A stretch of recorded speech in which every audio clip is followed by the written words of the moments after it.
E fala, torcida São Paulina, começando mais um vídeo aqui no canal. No vídeo de agora vamos estar vendo aí tudo que o craque Miller disse do São Paulo, que venceu o Internacional ontem, já meio que garantindo uma vaga. Precisa de um empate para a vaga na Libertadores da América para o ano que vem e obviamente torcer por resultados. E também eu tô trazendo para vocês aí o Casares, que a todo custo está querendo se manter na presidência e está fechando um acordo de 200 milhões de investimento para a temporada do ano que vem. Quero que você deixe aí nos comentários.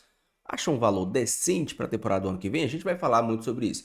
Antes de mais nada, já sabe, deixa aí embaixo, deixa o seu like, se inscreva no canal, ative o sininho de notificações. Tem vídeo aqui no canal todos os dias para vocês curtirem. Vamos assistir o vídeo junto aí, no final tu sabe eu volto, a gente vai falar do jogo e da temporada 2026. Sim, para mim, já começou o Brasileirão, que se foda.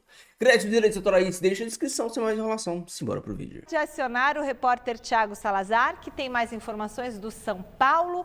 Ontem à noite, Salazar, você estava lá na Vila Belmiro, estava tendo bastante repercussão, protesto da torcida, mas eu gostaria de saber como é que a vitória repercutiu hoje, né, Salazar? Fala, Michele, boa noite para você, para todo mundo que está acompanhando o Gazeta Esportiva. Olha, para os dirigentes do São Paulo que estão sob pressão, essa vitória foi fundamental, importantíssima.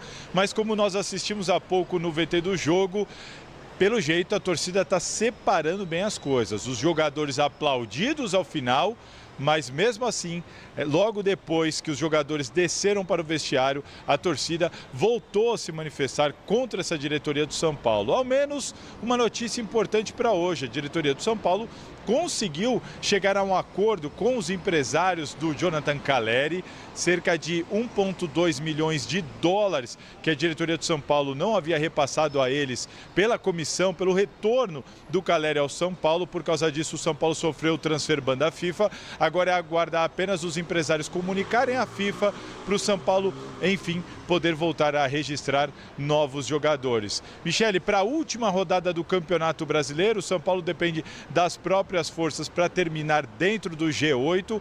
O Crespo muito provavelmente não vai poder contar com o Alan Franco, que se machucou ontem durante o primeiro tempo. Temos imagens aí. E também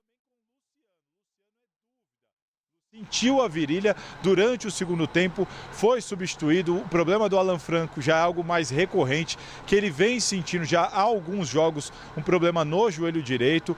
Muito provavelmente ambos não devem ajudar o São Paulo na partida contra o Vitória, fora de casa no Barradão, jogo importantíssimo que pode valer a permanência na Série A ou rebaixamento do Vitória à Série B na última rodada. Bobadilha levou o terceiro cartão amarelo, também está suspenso dessa partida, Michele. E depois do jogo a gente conversou com o Crespo e eu questionei o Crespo o quão essa briga política do São Paulo tem atrapalhado o trabalho dele.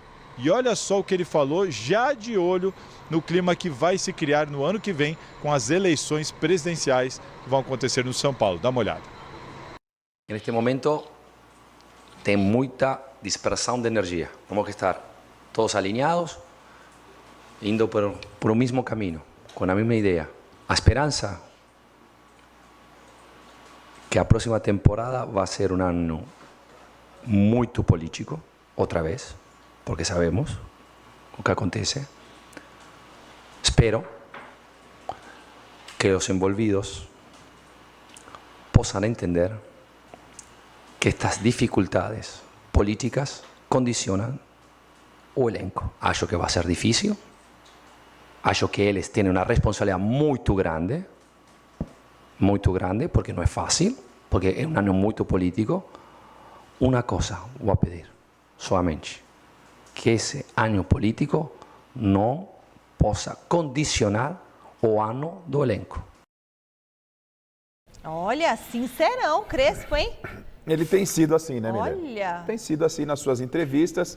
Não está passando pano, não está jogando na arbitragem. Ele é torcedor, principalmente depois daquela chacoalhada de 6-0. Esquece G8, esquece rebaixamento, esquece adversário. Um time da grandeza do São Paulo, da camisa do tamanho do São Paulo, né, tinha que dar uma resposta. A resposta Miller. foi dada ontem. Olha, Michele, Garrafa, ontem o São Paulo não fez mais obrigação, pegou um time morto. É isso. Para mim, o Inter já é um dos quatro que vão cair, né? O Inter é o candidatíssimo, o Abel chegou lá, o time já morto, quer dizer, então acho que O São Paulo fez bem o seu papel de casa, ganhou bem, né? Aproveitou da fragilidade do adversário, colocando o seu ritmo, a sua dinâmica de jogo e conseguiu merecidamente uma grande vitória. Pausa no Gazeta Esportiva. O que falou, eu até nem antecipei. Bom, teve muito dirigente do São Paulo falando ultimamente, né? Dirigente, ex-dirigente, o Belmonte, o Rui Costa, o Casares, um monte de gente falou. Mas quem falou mesmo alguma coisa razoável foi o Crespo, não é, Arnaldo? Pois é. Para comparar, para unir os dois mundos, parecem mundos muito distantes, né? São Paulo Internacional hoje, agora, na tabela e no que fala o Abel, que foi um treinador histórico do Inter, está voltando um desespero completo, e do que fala o Crespo. Mas, curiosamente, o São Paulo e o Inter trocam de técnico mais ou menos ao mesmo tempo nessa temporada. E eles estavam mais ou menos na mesma situação, no campeonato e nas Copas. Né? O Zubeldia, que sai do São Paulo, curiosamente foi procurado pelo Inter, não acertou. Aí o Crespo chega ao São Paulo e o Ramon Dias, um outro argentino de outra geração, chega ao Inter. E aí eles, no campeonato, eles se descolam. Curiosamente, uma das primeiras vitórias do Crespo é sobre o Inter em Porto Alegre.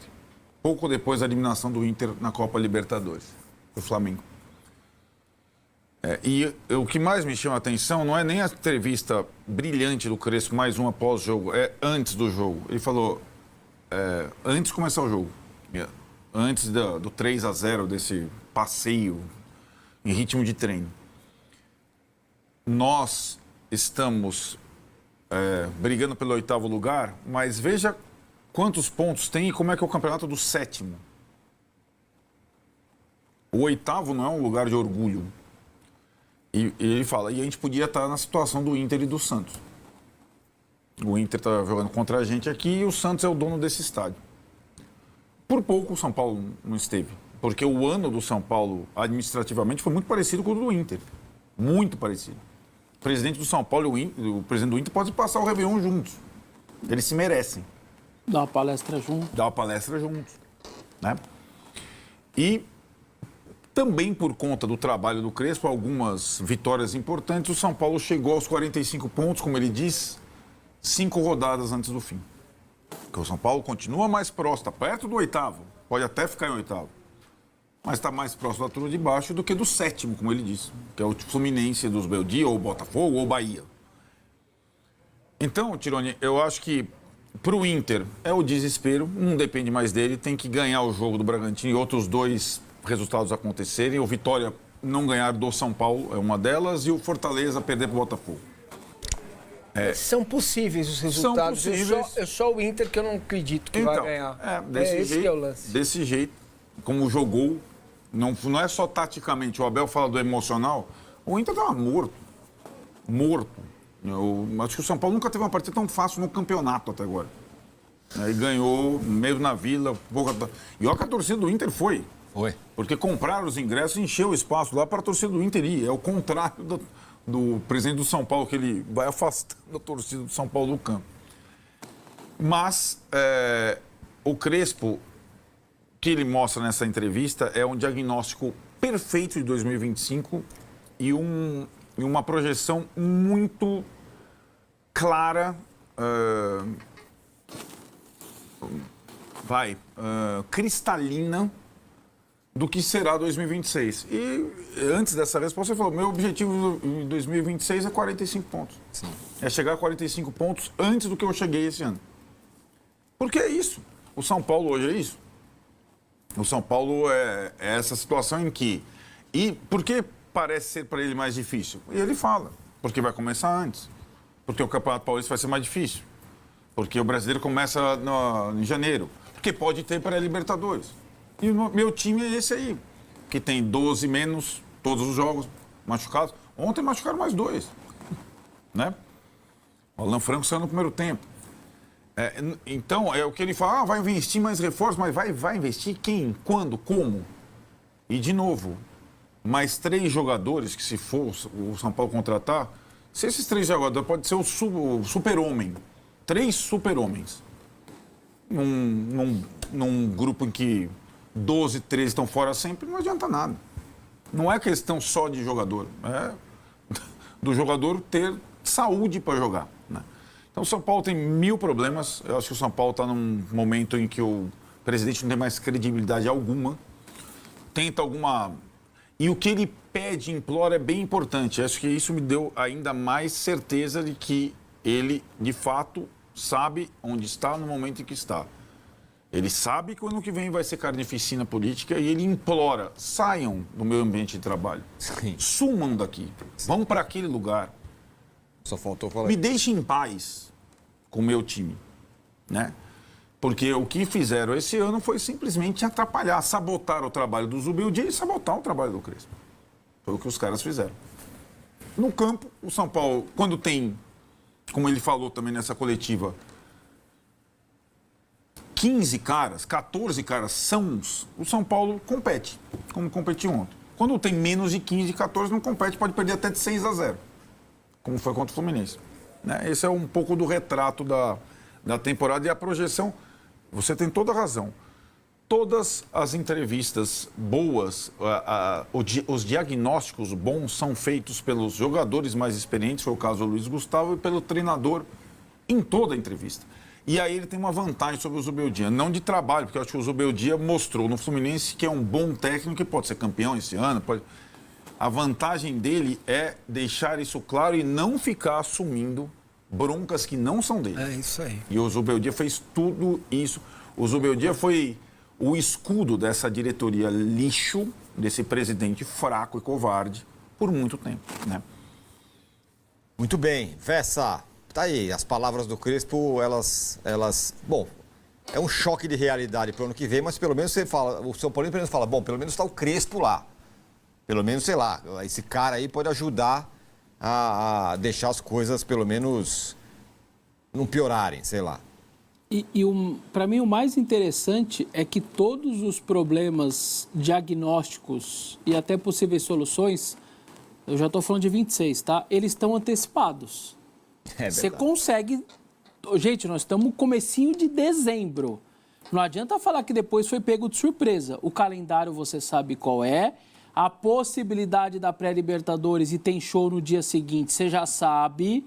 Você tem 50% agora de chance de ir para Libertadores. Se você ficar em oitavo. Ah, mas vai ficar, né? Acho muito difícil não ficar. Por que você acha que vai ficar? Porque eu acho que o Bragantino não vai ganhar. Ah, bom, não pelo São Paulo Barradão, eu acho né? que o Bragantino então, não vai ganhar. Mas entenda, né? Mas eu acho que vai ficar. Eu queria saber qual é a sua impressão. Ou seja, você só tem que ter uma final Fluminense-Cruzeiro, o São Paulo está na Libertadores. Então você já cuida e já fala com a organizadora do show que a possibilidade é real de existir o jogo da pré-Libertadores. Você já sabe que você tem um calendário em janeiro começando o Brasileiro, que você está com vários lesionados e que, como o Crespo disse, nem todos voltarão. Para o Caleri voltar a ser o Caleri é lá para abril, até voltar, pegar ritmo, sentir confiança no joelho, apanhar, cair, levantar, viu que o joelho está bem. Demora uns 3 meses. Então ele já avisou, a janela vai abrir, vai pagar o transfer ban, talvez até sexta-feira já paga, o valor não é tão alto, você paga, tira, vai estar com a janelinha aberta. Está tudo antecipadamente para você consertar.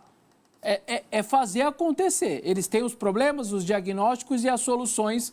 Ah, não vai ser dentro do ideal, não vai ter o dinheiro para isso, é verdade, não vai ter, não é o mundo ideal. Mas você tem ali condição de fazer coisa melhor. Quando você tira lá o Wellington Rato do Atlético de Goiânia e o Wellington Rato te ajuda pra caramba...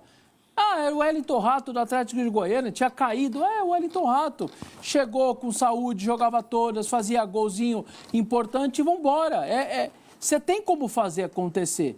Então, para mim, o mais interessante os problemas todos estão mapeados, seja do centro de saúde, que já estão prometendo uma grande reforma.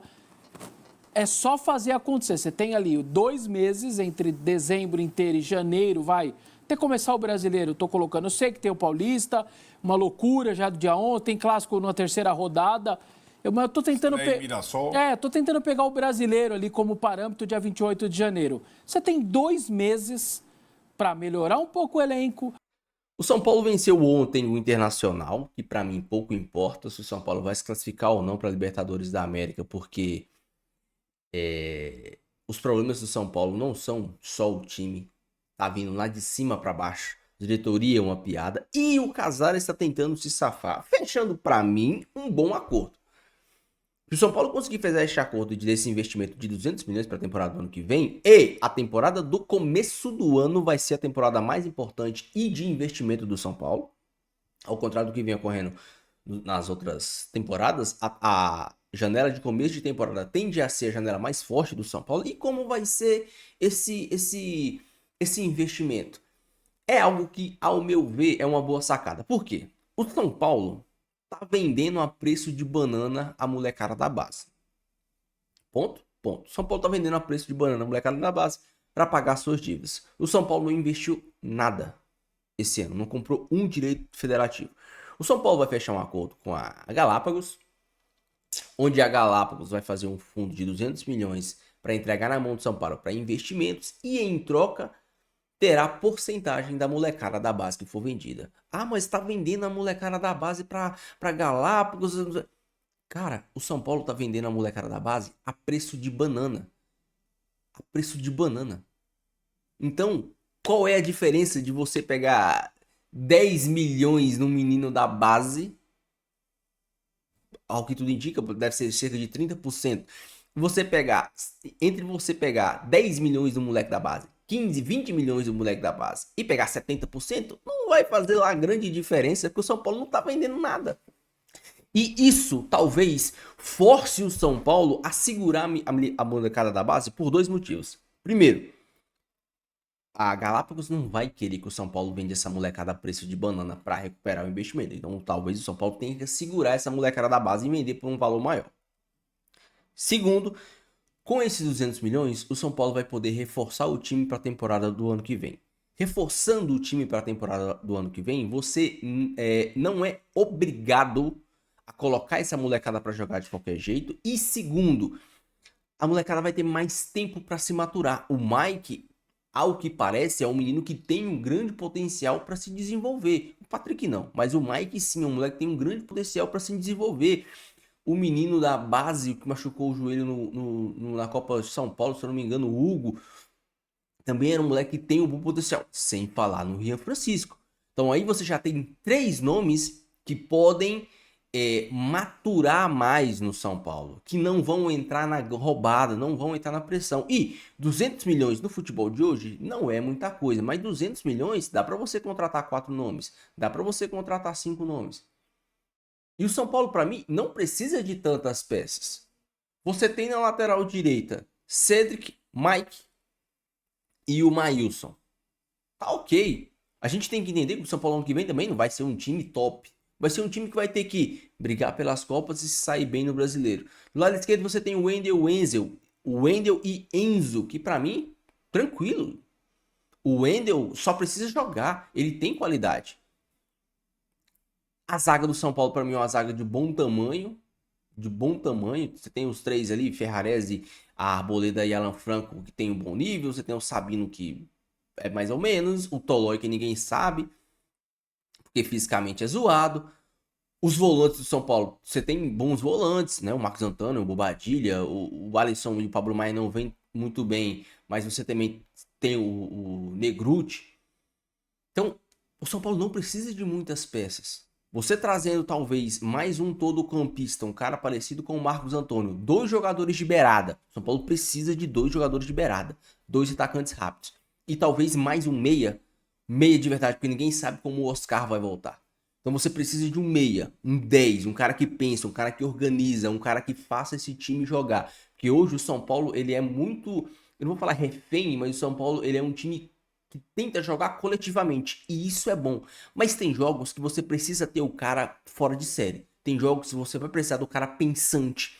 O Arrascaeta, o Alan Patrick. Você viu tanto, no jogo contra o Internacional, o tanto que o Alan Patrick destoa dos outros caras. Ele é um cara que destoa.